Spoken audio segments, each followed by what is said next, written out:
అందరికీ నమస్కారం. Welcome to Leo. Polavaram Andhra Pradesh ప్రజల జీవనడి అని చెప్పేసి ఇప్పటివరకు ఎంతోమంది ఎన్నో రకాలుగా చెప్పడం జరిగింది.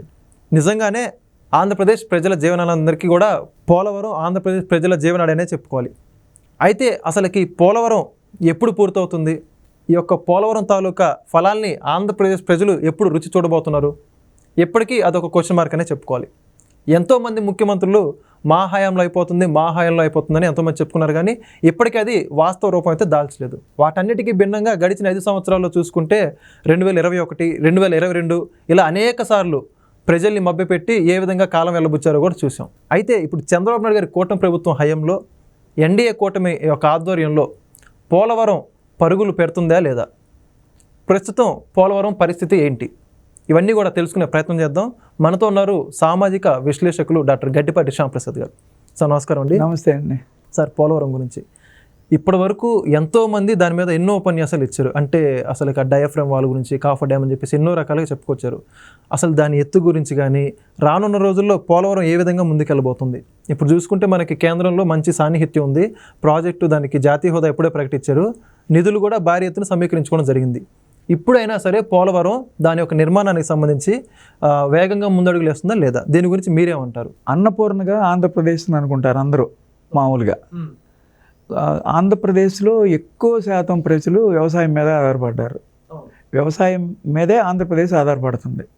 రీసెంట్గా ఐటీ వచ్చి చంద్రబాబు గారి దయాదాక్షిణ్యాల వలన, ఆయన విజన్ వలన ప్రతి కుటుంబంలోనూ ఐటీ ఉద్యోగం వచ్చి బాగా స్థిరపడ్డారు. వ్యవసాయం నిజంగా మాట్లాడాలంటే వ్యవసాయం నష్టదాయకమే.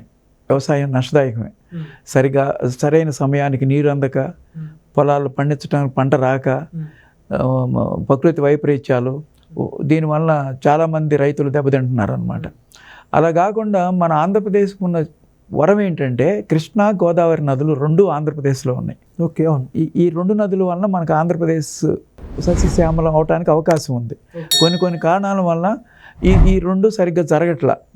ముఖ్యంగా కృష్ణా రివర్ మీద శ్రీశైలం డ్యామ్, నాగార్జున సాగర్ 2 ఉన్నాయి.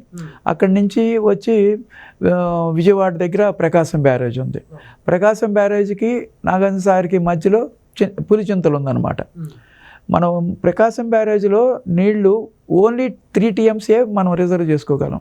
అలాగే పులిచింతల్లో మనం 45 TMC రిజర్వ్ చేసుకోగలం అన్నమాట.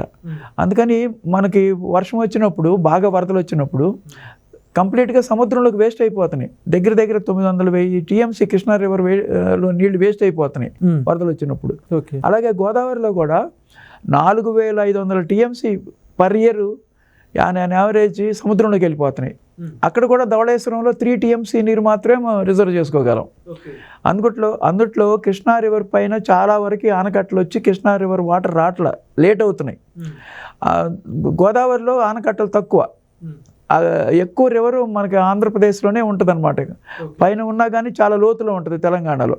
దానికే కాళేశ్వరం లిఫ్ట్ ఇరిగేషన్ అని పెట్టుకున్నారు తెలంగాణలో. ఆ నీటిని, వృధా అయ్యే నీటిని దానికోసం డ్యామ్ కడదాం అనుకున్నారు. అది పోలవరం డ్యామ్. అది బ్రిటిష్ కాలంలోనే ప్రారంభమైంది. ఆలోచన వచ్చిందనమాట. అప్పుడు దానికి వేరే పేరు కూడా పెట్టారు, రాంపాత్ సాగర్ ఏదో. అప్పుడు estimation of the dam is only 140 crores. ప్రస్తుత ఎస్టిమేషన్ 55,000 కోట్లు పోలవరం కాస్ట్. 2019 వరకు పోలవరానికి దగ్గర 19,000 కోట్లు, 16,000 కోట్లు ఖర్చు పెట్టారు. కానీ 2019 నుంచి 2024 వరకు ఓన్లీ 4,000 కోట్లే ఖర్చు పెట్టగలిగారు. కేవలం 4,000 కోట్లే. ఎప్పుడైతే పోలవరం నిర్మాణం గోదావరి మీద జరుపుతాం అనుకున్నారో, పూర్తి నిర్మాణం అంటే 72% నిర్మాణం ఎక్కువ శాతం 2014 నుంచి 2019 వరకే జరిగింది. అంతకు పూర్వం అంజయ్య గారు దానికి ఫౌండేషన్ స్టోన్ వేశారు. అప్పుడు ఏం కార్యక్రమం ముందుకెళ్ళా. తర్వాత రాజశేఖర రెడ్డి గారు వచ్చి కాలువలు తవ్వించారు, కానీ ఆయన దాన్ని కన్ఫ్యూజన్లో పెట్టి ఆయన ఆపేశాడు. కుడి కాలువ పూర్తిగా అవలా శాంతం. పోలవరం కుడి కాలువ వచ్చి కృష్ణానది రివర్లో కలుస్తుంది అనమాట. అది దానికి చంద్రబాబు గారు 2014లో వచ్చి పోలవరాన్ని యాక్టివ్గా దాన్ని కన్స్ట్రక్షన్ బిగిన్ చేశారనమాట. బాగా యాక్టివ్గా చేసి 72% కంప్లీట్ చేశారు. దాంట్లో పోలవరం కుడి కాలువలో అక్కడక్కడ తవ్విలేదు కాలువ. ఆ కాలువ కూడా తవ్వేసి పూర్తి చేసి పట్టిసీమ ద్వారా ఆ కాలువ ద్వారా కృష్ణా రివర్కి నీళ్ళు ఇచ్చారనమాట. Lift irrigation Pattiseema. దాని నుంచి 100 TMC వాటర్ ఉపయోగపడింది పట్టిసీమ ద్వారా మన కృష్ణా డెల్టాకి.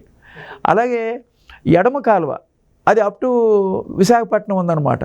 ఇంతవరకు ఆ కాలువలో ఈ 5 సంవత్సరాల్లో ఒక చిన్న పార పని కూడా చేయలేదన్నమాట. దానికి ఇప్పుడు 900 కోట్లు పెట్టి ఒక టెండర్ పిలవబోతున్నారు ఎడమ కాలువకి, పోలవరం ఎడమ కాలువకి. ఆ కాలువ ద్వారా అనకాపల్లి వరకు వాటర్ వెళ్తుందన్నమాట. నిన్న అసెంబ్లీలో చంద్రబాబు గారు చెప్పింది ఏంటంటే వచ్చే వర్షాకాలానికి పోలవరం ఎడమ కాలువ పూర్తి చేస్తామని చెప్పారనమాట. తర్వాత ఇది పట్టిసీమ ద్వారా కృష్ణానది గోదావరి మనకి కనెక్ట్ అయిపోయింది పోలవరం కుడి కాలువ ద్వారా.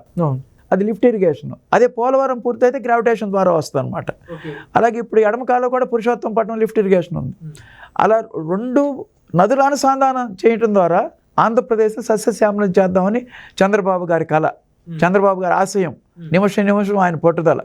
ఆంధ్రప్రదేశ్లో ఉన్న ప్రతి ఎకరానికి నీరు ఇవ్వాలనేది ఆయన ఉద్దేశం అనమాట. ఈ పోలవరం ద్వారా ఏమవుతుందంటే 13 లక్షల ఎకరాలకి సాగు స్థిరీకరణ జరుగుద్ది. అట్లాగే కొత్తగా సాగు 4 లక్షల ఎకరాలు వస్తుంది. 3 లక్షల ఎకరాలేమో ఎడమ కాలువ వైపు అంటే తూర్పుగోదావరి విశాఖపట్నం జిల్లాలకి, 4 లక్షల ఎకరాలేమో మన Krishna delta, Krishna and west Godavari కూడా ప్లస్ ప్రకాశం. ఇలా ఈ స్థిరీకరణ కాకుండా 7 లక్షల ఎకరాలు వస్తుంది, ఎక్స్ట్రా వస్తుంది అనమాట. అట్లా విశాఖపట్నానికి ఒక 23-24 లక్షల TMC, 24 TMCలు 23 TMCలు వాటర్ విశాఖపట్నానికి తీసుకెళ్తారు. అలా విశాఖపట్నం నుంచి వంశధార ప్రాజెక్టు వరకు, వంశధార వరకు దీన్ని తీసుకెళ్తారు. వంశధార నుంచి నాగవాడికి కనెక్ట్ చేస్తారు, నదుల అనుసంధానం.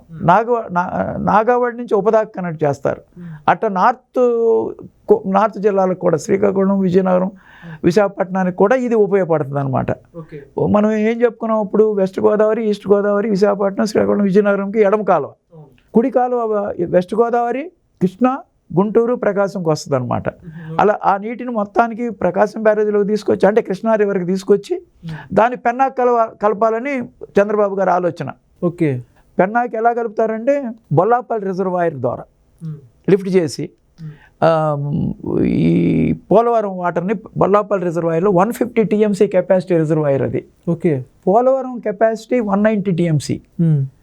ఇది జీవనది గోదావరి. ఈ విధంగా గోదావరిని కృష్ణా కలుపుతున్నారు. కృష్ణా నుంచి పెన్నాకి కలపాలి.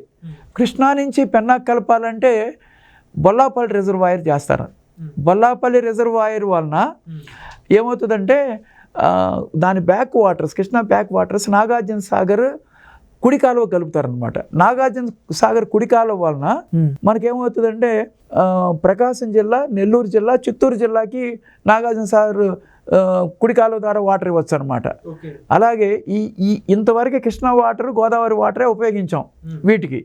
కృష్ణా వాటర్ని రాయలసీమకు పూర్తిగా వాడాలంటే శ్రీశైలం దగ్గర ముచ్చుమర్రి, పోతిరెడ్డిపాడు రెగ్యులేటర్ వీటి వలన కింద తెలుగు గంగ, అంద్రీనీవ, గాలేరి నగరి వీటి వలన రాయలసీమ అంతా పూర్తి అవుతుంది అనమాట. అలాగే తుంగభద్ర దీని వలన అనంతపూరు, అలా ప్రతి ఎకరానికి రాయలసీమలో కూడా నీరు ఇవ్వాలని ఆలోచన అనమాట. 2014-2019లో పులివెందులకు కూడా నీరు ఇచ్చారు చంద్రబాబు గారు. ఆయన ఉద్దేశం ఏంటంటే ప్రతి ఎకరాకి ఎక్సెప్ట్ కర్నూలు జిల్లాలో ఒక 4-5 నియోజకవర్గాలు, Adoni, Mantralayam, Yemmiganur,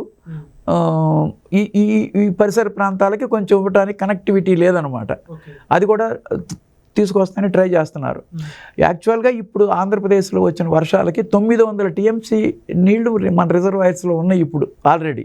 this is the highest ever ఇదనమాట ఆంధ్రప్రదేశ్ చరిత్రలో. ఇన్ని రిజర్వాయర్స్ ఫుల్గా ఉండటం అనేది ఇది మనకి ఈ రెండో పంటకు కూడా పనికి వస్తాయి అన్నమాట. అట్లా నదుల అనుసంధానం ద్వారా మనం దీన్ని ఆంధ్రప్రదేశ్ని సస్యశ్యామలం చేస్తాం అనమాట, అన్నపూర్ణగా వస్తుంది అనమాట. అలాగే పోలవరం కూడా డయాఫ్రమ్ వాల్కి 440 కోట్లు పెట్టారు పోయినసారి. అది ఒక సంవత్సరం 2 నెలలతో పాటు పూర్తి చేసేసారు. అది 100 మీటర్ల లోతు ఉంటుంది. అది అసలు డయాఫ్రమ్ వాల్ అంటే ఏంటో కూడా తెలియదు, ఎక్కడుంటుందో కూడా తెలియని మంత్రులు పనిచేశారు 2019-24లో. మళ్ళీ దాన్ని కట్టాలంటే, దాన్ని రిపేర్ చేయాలంటే 490 కోట్లు అవుతుంది. దాన్ని రిపేర్ చేసిన గ్యారంటీ లేదనే ఉద్దేశంతో మళ్ళీ 900 కోట్లు పెట్టి ఫ్రెష్గా డయాఫ్రమ్ వాల్ నిర్మించడానికి మొదలు పెట్టబోతున్నారు రేపు జనవరిలో. ఆల్రెడీ పోలవరానికి 12,000 కోట్లు శాంక్షన్ అయింది. దాంట్లో నుంచి 2,500 కోట్లు ఆల్రెడీ రిలీజ్ చేశారు. 400 కోట్లు ఆల్రెడీ ఇటువరకు ఉన్నదానికి ఇచ్చారనమాట. అలా కేంద్రం నుంచి కూడా పూర్తిగా సమన్వయం ఉంది, పూర్తిగా మనకి వాటర్ వస్తుందన్నమాట. అలా గోదావరి యొక్క ఇంపార్టెన్స్ ఏంటంటే పోలవరం అన్ని నదులకి కనెక్టివిటీ అవుతుంది. గోదావరి, కృష్ణ, పెన్న, అది 70,000 కోట్లు అవుతుంది ఆ ప్రాజెక్టు. దాని రూపకల్పనలో ఉన్నారు. గోదావరి నుంచి కృష్ణ నుంచి పెన్న అంటే సోమశిల, అంటే ఈ బొల్లేపల్లి రిజర్వాయర్ గుంటూరు జిల్లాలో ఉంది, వినుకొండ దగ్గర.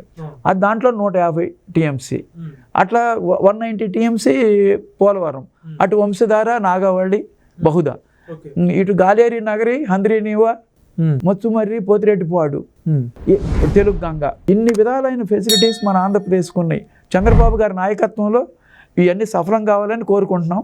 ఒక ఆయన ఉద్దేశం ఏంటంటే పోలవరం 2027 డిసెంబర్ కల్లా అవ్వాలని.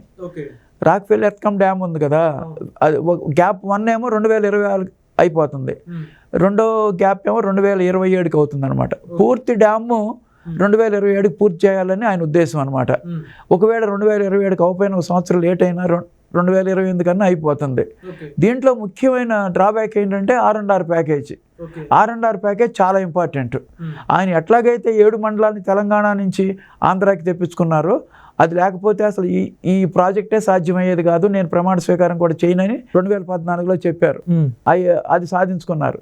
అట్లాగే R&R ప్యాకేజ్ కూడా ఆయన సాధించుకుంటారని, పోలవరం మనం విజయవంతంగా చేస్తారని ఆశిద్దాం. ఖచ్చితంగా సార్, చూసాం మనం ఇప్పటికే బాబు గారు 2014 నుంచి 19 వరకు ఏ విధంగా పరుగులు పెట్టించారో, ఇప్పుడు కూడా ఆ విధంగా పోలవరం ముందుకెళ్లాలని, ప్రస్తుతం మీరు చెప్పినటువంటి ద్వారా రాష్ట్రంలో పోలవరం నిర్మాణం అవడం జిల్లాలకి ఏ జిల్లాలకి మేలు జరుగుతుందో చాలా చక్కటి విశ్లేషణ ఇచ్చారు.